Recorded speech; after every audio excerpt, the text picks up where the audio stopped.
Kronologi siswa SMPN 26 Palembang ditemukan tewas di parit belakang sekolah, masih seragam lengkap. Warga Kecamatan Sukarami Palembang digegerkan dengan penemuan mayat seorang siswa kelas 7 SMPN 26 di dalam parit tepat di belakang sekolahnya, Kamis, 6 November 2025, pukul 10 waktu Indonesia Barat. Siswa tersebut diketahui berinisial INS yang ditemukan saat habis waktu istirahat. Saat ditemukan, ia masih mengenakan seragam lengkap namun tidak memakai kaos kaki dan sepatu. Menurut keterangan saksi mata, awalnya ia melihat anak tersebut meninggalkan sekolah lalu menuju ke permukiman warga dan bertanya lewat mana harus pergi. Anak itu bilang kalau ia lewat lorong, ujar saksi saat di lokasi. Untuk memastikan tempat yang dimaksud, saksi bersama rekannya memeriksa lorong tersebut yakni parit di belakang sekolah. Saat menengok ke bawah, mereka terkejut menemukan seorang anak tergeletak di parit dalam kondisi pakaian basah dan tanpa sepatu.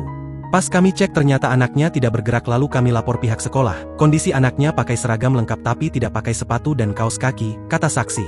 Korban kemudian dibawa ke rumah duka yang beralamat di Jalan Sukabangun 2, Soak Simpur Sukajaya, Kecamatan Sukarami. Terbaru, polisi telah meminta keterangan dari teman sekolah korban yang ditemukan meninggal dunia di parit belakang sekolah.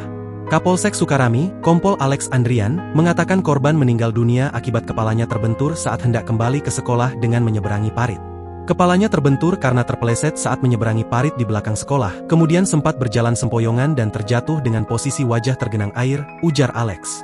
Mulanya, korban bersama 3 temannya pergi ke warung belakang sekolah saat jam istirahat. Kemudian keempat siswa tersebut ditegur oleh warga yang melihat karena mereka berada di luar saat jam sekolah.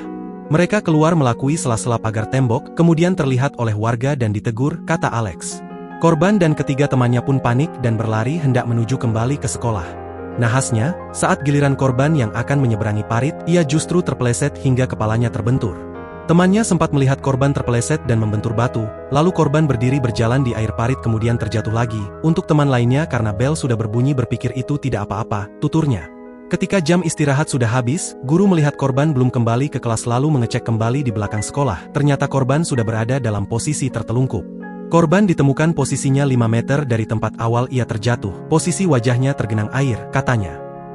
Download Tribun X sekarang. Menghadirkan lokal menjadi Indonesia.